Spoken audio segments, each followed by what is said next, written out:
گریز کریں, ایسی طرف جائیں جس میں آپ کو کچھ سیکھنے کا موقع ملے. بہت سارا ایسا کانٹینٹ موجود ہے جو واقعتاً آپ کو بہت کچھ سکھائے گا بھی اور سمجھنے کا موقع بھی فراہم کرے گا. یا کچھ اور نہیں ہے تو کھول کر دوسرے شہروں کو, دیگر ممالک میں دیکھنا شروع کر دے. ہر شخص جو ہے آج کل ولاگنگ کر رہا ہے, ادھر ادھر اس کا جانے کا اتفاق ہوتا ہے. دیکھیں ذرا اپنے ارد گرد جو ماحول ہے یا ممالک ہیں اس میں ترقی کس طرح ہو رہی ہے, اور معاشرے بھی اس میں آپ کو نظر آئیں گے. یقیناً 100% تو عکاسی نہیں کرتے, لیکن سڑک پہ چلتے ہوئے لوگ بتا دیتے ہیں کہ ان کے گھروں میں کیا صورتحال ہے. جیسے ہمارے یہاں ایک دوسرے کو سڑکوں پہ چلتے ہوئے گاڑیوں کے اندر سے اشارے کرنا, ایک دوسرے کے لیے راستہ تنگ کر دینا, یہ مزاج ہے. اس سے بخوبی اندازہ ہوتا ہے کہ یہ کس طرح کے لوگ یہاں پر بستے ہیں. تو خدا را ان تمام چیزوں کے بارے میں سوچئے.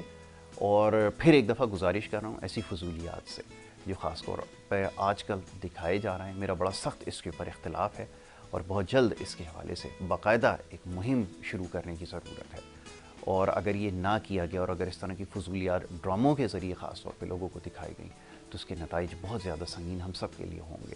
جو معاشرے میں اس وقت گمراہی ہے, جو اس وقت طبقاتی نظام ہے, جو بربادی, ذہنی پسماندگی ہمیں نظر آ رہی ہے, اخلاقیات کی موت یہاں پر نظر آ رہی ہے, بے صبری نظر آ رہی ہے, بے چینی نظر آ رہی ہے, اس کو مزید بڑھاوا دے رہے ہیں. اعلیٰ عدلیہ سے میں گزارش اس لیے نہیں کر سکتا کہ وہ دیگر کاموں میں زیادہ مصروف ہیں, اور اب تو ماشاءاللہ جو کچھ آ رہا ہے سامنے, ابھی کچھ دیر پہلے بھی یہی بات یہاں پر ہو رہی تھی, وہ بہت زیادہ افسوس کرنے والی باتیں ہیں جس کے اوپر جتنا افسوس کیا جائے کم ہے. کہ جن کے نام کے ساتھ ہم معزز لگاتے تھے ان کے کام دنیا کے سامنے آ رہے ہیں. بہرحال اس سے زیادہ مزید کچھ نہیں کہہ سکتا, کیونکہ پھر یہ پروگرام ویسے ہی بہت زیادہ سخت ہو چکا ہے. اس کے اوپر پھر باقاعدہ پابندی کا جو پروانہ جاری کر دیا جائے گا. معزز مہمان اسٹوڈیوز میں تشریف رکھتے ہیں, صبح کا وقت ہے, ان سے سیاسی صورتحال کے حوالے سے بات ہوگی. سب سے پہلے جو معزز مہمان ہیں ہمارے, آپ کا تعلق پاکستان پیپلز پارٹی سے, مختلف مواقع پر انہیں ہم یہاں پہ مدعو کرتے ہیں, ان سے ملکی سیاسی صورتحال پہ گفتگو کرتے ہیں. مرکزی رہنما ہیں رزاق باجوہ صاحب, ان کو میں خوش آمدید کہوں گا. رزاق بھائی بہت شکریہ, بڑی نوازش آپ کی پروگرام میں وقت دینے کے لیے. دوسرے ہمارے معزز مہمان ملک یاسر اعوان صاحب ہیں, پی پی آئی پنجابی پختون اتحاد کے نام سے آپ کی جماعت ہے, اس کے رہنما ہیں, ان کو میں خوش آمدید کہوں گا. بہت شکریہ جناب ملک یاسر اعوان صاحب پروگرام میں ہمیں وقت دینے کا. رزاق بھائی آپ کی طرف آؤں گا, ملکی سیاسی صورتحال کے حوالے سے بات کریں نہ چاہتے ہوئے وہ کہنا پڑا جو مشاہدے میں آیا ہے. اب آپ کی جو سیاسی جماعت ہے, یہ جو ابھی ایک سیاسی جماعت ابھی زیر عتاب ہے, یہ تو ہے ہی, لیکن آپ کی جو جماعت ہے وہ شاید پاکستان کی ان جماعتوں میں شامل ہے, یا وہ واحد جماعت میں اس کو کہہ لیتا ہوں ہے جس نے باقاعدہ ایک جمہوری سلسلہ ملک کے اندر شروع کیا یا بنیاد ڈالی, میں اس کو یہ کہہ سکتا ہوں. اور وہ زیر عتاب آئے اور کن کے ذریعے آئے وہ بھی سب کو پتہ ہے. کچھ دیر پہلے اس کا تذکرہ ہوا, آپ یقیناً مناسب تو نہیں ہے, مناسب کیا نشر نہیں کی جا سکتی یہ بات, لیکن سب کو پتہ ہے کہ کیا کچھ ہوتا رہا, اور اب بھی کچھ معاملات سامنے آ رہے ہیں. میں چاہوں گا ذرا یہاں بڑے محتاط انداز میں ذرا گفتگو کی جائے کہ کیا سمجھتے ہیں. اب میں جیسے کچھ دیر پہلے بات کر رہا تھا, یاسر بھائی اور آپ جب یہاں موجود تھے پروگرام شروع ہونے سے پہلے, کہ پوری دنیا میں تمام چیزیں دیکھی جاتی ہیں, سنی جاتی ہیں, اور اس سے یہ پتہ چلتا ہے کہ ہم کس قسم کے لوگ ہیں. اتنے بڑے بڑے عہدوں پہ اب ایسے لوگوں کو فائز کیا جائے گا تو ایسی ہی صورتحال ہوگی جو اس وقت ملک ہے. میں چاہوں گا اس پہ لبکشائی کیجیے, بسم اللہ. بہت شکریہ یاسر صاحب, تھینک یو. واقعی ملکی جو حالات ہیں یا جو ہمارے پبلکلی معاملات ہیں, جو حکومتوں کے معاملات ہیں, وہ اتنے اچھے تو نہیں ہیں کہ میں اس میں کوئی رنگ بھرنے کی کوشش کروں. ہیں تو حالات ایسے ہی ہیں جیسے ٹھیک ہے, اس چیز کا ادراک ہے, شکار ہم سب ہیں بالکل. اور اب تو مجھے خوشی اس چیز کی ہے کہ وہ طاقت مند لوگ جو اپنے آپ کو اس ملک کی ایک الگ علی کہتے تھے کہ جی ہم لوگ کوئی الگ مخلوق ہیں یا خلائی مخلوق ہیں, اب وہ بھی اس کا شکار ہو گئے.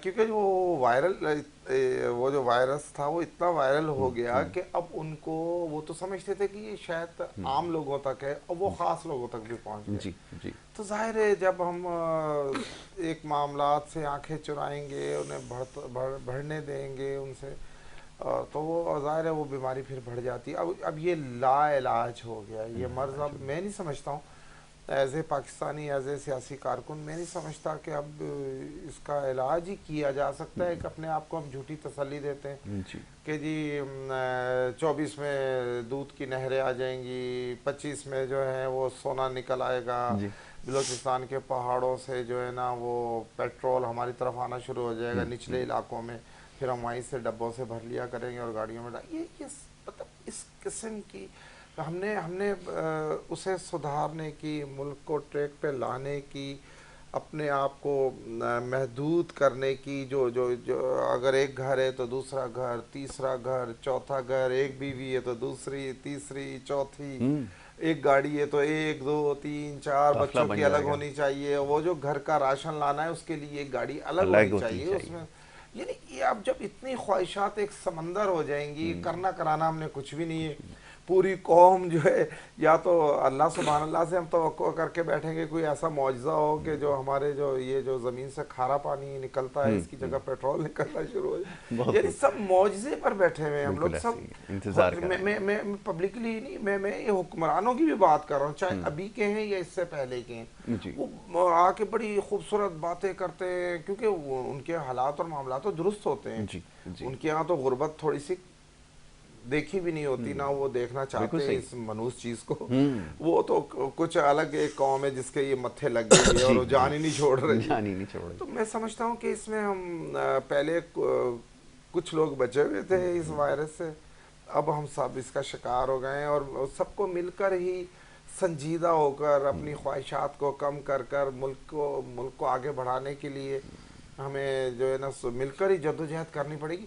اگر ابھی بھی ہم یہ سمجھتے ہیں کہ نہیں یہ غربت، بھوک، افلاس، بے روزگاری، تعلیم، صحت، یہ کچھ ایک عام لوگوں کا ہی مسئلہ ہے، جو ایلیٹ کلاس ہے، جو بہت دولت مند ہیں، صنعت کار ہیں، تاجر ہیں، یا جو بھی ہے، یا سیاستدان ہی کہہ لیں جی، بیوروکریٹ کہہ لیں، اسٹیبلشمنٹ کہہ لیں، وہ نہیں بچے گی کیونکہ معاملات بہت بگڑ گئے، معاملات پہلے اتنے معاملات نہیں بگڑ، اب دیکھیں کہ چلے الحمدللہ ہمارا ملک جو ہے وہ ہمارا دوبارہ سے IMF ورلڈ بینک سے دوبارہ سے ایک تعلق بن گیا ہے، پرائم منسٹر صاحب نے بہت جدوجہد کی، میں سمجھتا ہوں کہ ایماندارانہ طور پر اس کا کریڈٹ انہیں جانا چاہیے۔ دیکھیں ہمارے کو یہ جو $3 ارب ملے ہیں، ہم سمجھتے ہیں کہ جی یہ تو واقعی اونٹ کے منہ میں زیرہ ہے، نہیں، ان پیسوں کو، یہ جو $3 ارب ملے ہیں یہ تو ہمیں ملے، ہماری جو معاشرت پوری ملک دنیا میں پابندی لگنے جا رہی تھی ہم پہ، جو ہمارا پیسہ بانڈ ہونے جا رہا تھا، 25-30 ارب پیسہ ہمارا جو بانڈ ہو گیا تھا دنیا بھر میں، لوگوں نے روک لیا تھا کہ بھئی یہ تو اب مرنے جا رہے ہیں، خودکشی کرنے جا رہے ہیں، تو ہم اپنا پیسہ بچائیں، تو وہ بھی انشاءاللہ ریلیز ہو گیا، اور یہ ہمارے جو IMF بینک سے جو تعلقات ہیں وہ بھی بہتر ہو گئے، تو میں سمجھتا ہوں کہ انشاءاللہ دیکھیں کہ ڈالر بھی 10-12 روپے کم ہوا ہے، اور اگر حکمران اور ایلیٹ کلاس، اسٹیبلشمنٹ، بیوروکریٹ اگر اس ملک پہ رحم کریں گے، میں سیاستدانوں کو بھی شامل کرتا ہوں، خود کو بھی شامل کرتا ہوں، اگر ہم نے اس ملک کو پھلتے پھولتے اور زندہ دیکھنا ہے تو ہم سب کو قربانی دینی پڑے گی، کسی ایک شخص کی نہیں، کسی ایک جماعت کی نہیں، میں سب کی بات کر رہا ہوں۔ بہت اچھی بات ہے، بالکل ایسا ہی ہے کہ سب کو قربانی دینی ہوگی، اور یہ والی قربانی نہیں ہے جو عوام سے مانگی جاتی ہے، جس کے نام پہ ان کی جیب سے پیسہ نکلوایا جاتا ہے، یہ والی قربانی نہیں ہے، واقعتاً اب اس کے بیٹھ کے سوچنا ہوگا سنجیدگی سے، جو کہ تقریباً ناممکن نظر آتا ہے۔ ملک یاسر صاحب کی طرف آؤں گا۔ یاسر صاحب، صورتحال کا آپ یقیناً مشاہدہ کر رہے ہیں، آپ کے سامنے صورتحال ہے، ابھی جیسے کچھ دیر پہلے تذکرہ کیا گیا کہ ہمارے معاشی معاملات ہی ہمارے کل مسائل کا محور و مرکز ہیں، جتنی بھی حکومتیں آئی ہیں، جتنی بھی سیاست کل ہوتی رہی، اس کا مقصد صرف یہ تھا کہ ملک کو کسی بھی طرح اس معاشی بحران سے نکالا جائے، لیکن اس کا نتیجہ اس کے بالکل برعکس نکلا ہے۔ اب صورتحال یہ ہے کہ ہمیں یہاں پر لڈیاں ڈالنی پڑتی ہیں کہ جب ہمیں IMF سے قرض مل جاتا ہے۔ اس کو میں کیا سمجھوں، اپنی خوش قسمتی سمجھوں، یا کیا اس کو کہا جائے، کیا نام دیا جائے؟ میں چاہوں گا ذرا اس کے اوپر تبصرہ کیا جائے۔ جی بسم اللہ الرحمن الرحیم۔ یاسر بھائی، آپ کے شو میں عید کے بعد ابھی آنے کا موقع ملا. سب سے پہلے تو سویڈن میں جو قرآن کریم کی بے حرمتی کی کوشش کی گئی اس پر میں احتجاج کرتا ہوں آپ کے اس پروگرام کے توسط سے. اس کے بعد آپ نے آئی ایم ایف کے قرض پہ روڈیاں ڈالنے کی بات کی. دیکھیں یاسر بھائی, ہر تقریباً جو شعور رکھنے والا پاکستانی ہے وہ اس بات سے دکھی ہے کہ ہم کب ٹریک پر آئیں گے. لیکن ہم صرف قرض پر خوشیاں منا رہے ہیں. ہم پرانے لیے گئے قرض کا یہ تو جواب دے دیں کہ اس قرض سے کیا ہم نے اپنی قوم کو تعلیم دے دی, علاج دے دیا, انفراسٹرکچر دے دیا, کوئی ہم نے انڈسٹری ایسی لگا لی, ہم نے کچھ بھی تو نہیں کیا یاسر بھائی. اور اب اگر اس کے بعد ہم آگے آئیں تو اب تو 2008 سے 13 کے جو دور گزرا اس میں ایک بہت اچھی قانونی ترمیم ہوئی کہ 18ویں ترمیم جس کو نام دیا گیا صوبائی خود مختاری کے بعد. کون سا ایسا صوبہ, سب تمام تر حکمران جو آج خود کو بہتر اور دوسرے کو چور کہہ رہے ہیں وہ کسی بھی جماعت سے ہوں, وہ بتائیں کہ انہوں نے تقریباً سب نے کہیں نہ کہیں حکمرانی کی ہے, کسی نہ کسی صوبے میں وہ حکمران ہیں یا رہ چکے ہیں. وہ اس بات کا جواب دے سکتے ہیں کہ انہوں نے اپنے صوبے کو 18ویں ترمیم کے بعد جو فنڈ لیا مرکز سے اس فنڈ سے کیا تعلیم دی. کیا کسی ایک صوبے میں کوئی ایسا اسکول سرکاری ہے کہ جس میں بندہ اپنا بچہ ڈالنا چاہے گا؟ وہ شخص جو 2 پیسے کماتا ہے وہ کبھی بھی نہیں چاہے گا کہ میں سرکاری اسکول میں بچہ ڈالوں. کیا کوئی ایسا ہاسپٹل میں علاج کا ہم نے سلسلہ کر دیا کہ کوئی بھی چاہے کہ میں سرکاری ہاسپٹل میں جاؤں؟ میرے خیال سے جس کے پاس ہمارے ملک میں 2 پیسے ہیں وہ ہرگز یہ نہیں چاہے گا کہ میں اپنے بچے کو سرکاری اسکول میں یا اپنے مریض کو سرکاری اسپتال میں لے جاؤں. تو مجھے بطور یا آپ کو بطور عوام اس قرض کا کیا فائدہ ہوا؟ اس قرض سے میں نے یہ تو دیکھا کہ جاتی عمرہ ہر سال چند کنال بڑھتا رہا اور پنجاب کا یا وفاق کا بجٹ وہاں پہ کسی بھی انداز میں دائیں بائیں لگا کے اس کو پیرس بنانے کی, جاتی عمرہ کے ارد گرد کے حصے کو پیرس بنانے کی کوشش کی گئی. باجوہ صاحب برا نہ منائیں تو بلاول ہاؤس تو بہت عالیشان لاہور میں بن گیا, لیکن میرے تو کسی بچے کی کوئی فلاح کا کام نہیں ہو سکا. اسی طرح جو ہمارے سرکاری افسران کسی بھی ادارے سے ہوں, ڈرنا اس لیے نہیں چاہیے, ڈر خدا کی ذات کا. بے شک ہے. ان کی اولاد تو ایمبیسڈر لگ جاتی ہے جا کے. ایک عام آدمی کے بچے کو تو سی ایس ایس کرنے کے بعد بھی اس کا نام لسٹ میں پاس ہونے میں تو آ جاتا ہے, لیکن اپوائنٹمنٹ میں اس کا نام نہیں آتا. دیکھیں یاسر بھائی, جب تک اگر یہ اس غلط فہمی میں ہمارے ملک کا طاقتور طبقہ ہے نا کہ ایسے ہی چلتا رہے گا, تو دیکھیں ایسا بالکل بھی نہیں چل سکتا. ہم جن کے ماننے والے وہ یہ بتا گئے کہ ظلم کا نظام نہیں چل سکتا, کفر کا چل سکتا ہے. دیکھیں ہم نے تو نہیں اپنایا اس بات کو, ہم نے تو اس بات کو مذاق میں لے لیا, لیکن کافروں نے اپنا لیا. حضرت علامہ اقبال رحمۃ اللہ تعالیٰ انگلستان کے کسی شہر کا دورہ کر کے لوٹے تو کسی تعلیم کا جستجو رکھنے والے نے ان سے سوال کر لیا کہ آپ نے وہاں میں اور اپنے معاشرے میں کیا فرق پایا؟ تو انہوں نے فرمایا کہ میں نے یہاں مسلمان اور وہاں اسلام کو پایا. یہ کیا تھا؟ یہاں مسلمان ہیں, کیوں جگہ جگہ مساجد ہیں الحمدللہ, وہاں پر اذان بھی ہوتی ہے, ہمارے سروں پہ ٹوپیاں بھی ہیں, ہمارے چہروں پہ داڑھیاں بھی ہیں, لیکن ہم میں اخلاقیات ٹکے کی نہیں ہیں. ہم اپنے سگے بہن بھائی کے لیے درد نہیں رکھتے, ہم اڑوس پڑوس کے لیے درد نہیں رکھتے, ہم اپنے ملک کے لیے درد نہیں رکھتے.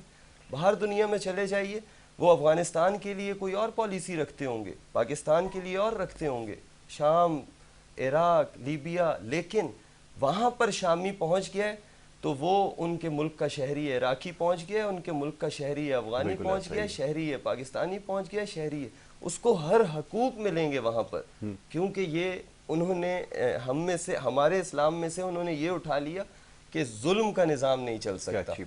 یہ انہیں پتہ ہے ہم کافر ہیں, ہم کفر کا چلا جائیں گے, کیونکہ جو برحق لوگ تھے انہوں نے یہ فرما دیا, لیکن ظلم کا نہیں چلا پائیں گے.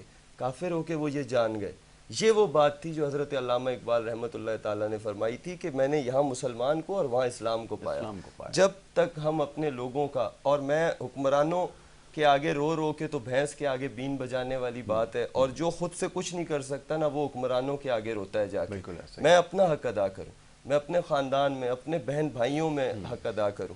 ہمارے جتنے بھی طاقتور لوگ ہیں وہ صرف اور صرف اسی چکر میں, کوئی اس چکر میں میری بیٹی پرائم منسٹر بن جائے, گستاخی معذرت کے ساتھ, کوئی اس چکر میں میرا بیٹا پرائم منسٹر بن جائے. ارے بھائی آپ دونوں گھرانے یہ تو بتائیے کہ آپ جب پرائم منسٹر رہے آپ نے میرے اس ملک کو کیا دیا.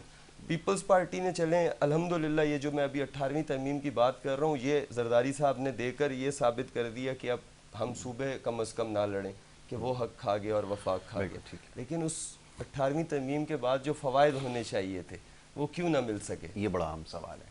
تو میں صرف اور صرف یہ، اور دیکھیں اب یاسر بھائی اتنا زد عام ہر بندہ اب جان چکا ہے کہ ہمارے ساتھ ان 75 سالوں میں کیا کیا ہوا ہے.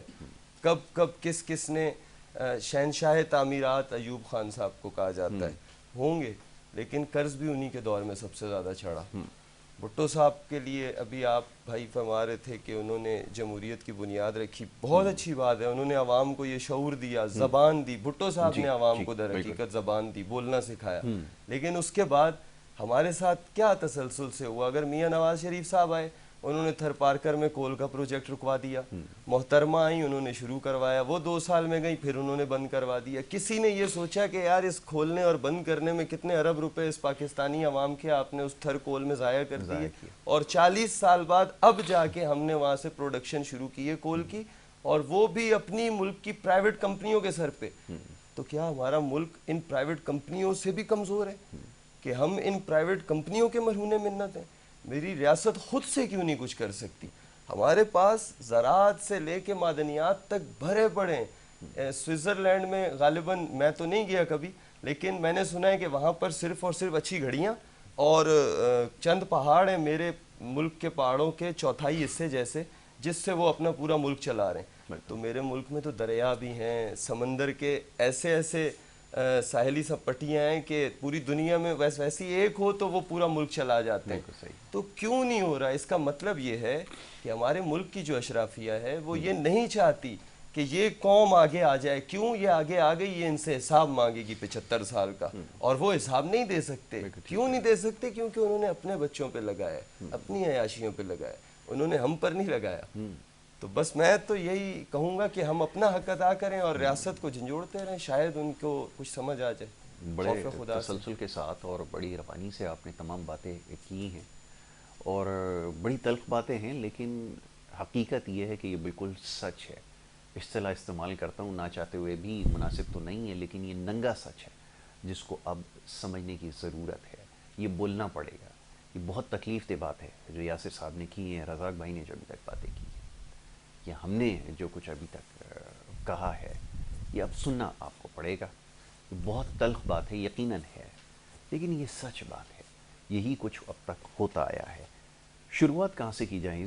گفتگو کے دوران ایک بڑی اچھی بات کہی کہ ہر شخص بیٹھ کے دہائیاں دیتا نظر آتا ہے، لیکن اپنے حصے کا کام کس نے کیا ہے، سوال یہ پیدا ہوتا ہے. میں اگر اس طرف دیکھتا ہوں جن کی ابھی انہوں نے بات کی ہے، ان گھرانوں کی طرف کہ جن کے اثاثے بڑھتے چلے گئے، بچوں کی دبئی کے اندر، انگلینڈ کے اندر پراپرٹیاں بنتی چلی گئیں، سب شامل ہیں اس میں. یاد رکھیے کسی ایک کی نشاندہی نہیں کر رہا اس میں. ماشاءاللہ یہ جتنے لوگ بیٹھے ہوئے ہیں، ابھی ہو کر گئے یا اس سے پہلے ہو کر گئے، سب شامل ہیں اس کے اندر.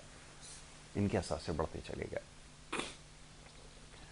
اور اگر نہیں بدلا تو ہمارا حال نہیں بدلا، بلکہ مزید ظلمت کی جو عطا گہرائیاں ہیں اس میں ہم چلے گئے چلتے چلے گئے. بہرحال سلسلہ آگے بڑھائیں گے. رزاق بھائی اب کیا کیا جائے؟ سوال یہ پیدا ہوتا ہے کیونکہ ہمارے ہاں ایک تو میں ہمیشہ یہ بات کہتا ہوں کہ پاکستان میں آپ کسی سے سوال نہیں کر سکتے. اگر آپ کسی سے سوال کریں گے چاہے وہ کتنے ہی اعلیٰ عہدے کے اوپر فائز ہو. ایک جج صاحب سے میں نے دیکھا، ایک صحافی نے سوال کیا، آگے سے انہوں نے جواب دیا میں مالیاں. وہ آپ دیکھتے ہیں اگر کسی گھر کے باہر جو ہے وہ کوئی شخص کھڑا ہوتا ہے، پانی ڈال رہا ہوتا ہے، اس کا مالک ہی کیوں نہ ہو، اگر کوئی باہر سے پوچھ لے کہ بھائی اندر کون رہتا ہے، ان سے مجھے ملنا ہے، تو اس نے آگے سے کہنا ہے سنو کی خبر میں مالیہ. تو وہ والی بات ہے. تو یہ ہمارے ہاں بھی یہی کچھ صورتحال ہے. جس سے بھی آپ سوال کریں گے، یہ جو یاسر بھائی نے ابھی سوال اٹھا دیے یا جو خادم نے سوال اٹھائے، آگے سے جواب یہی آئے گا. کیا کیا جائے ایسی صورتحال میں؟ یاسر بھائی میں سمجھتا ہوں کہ جب تک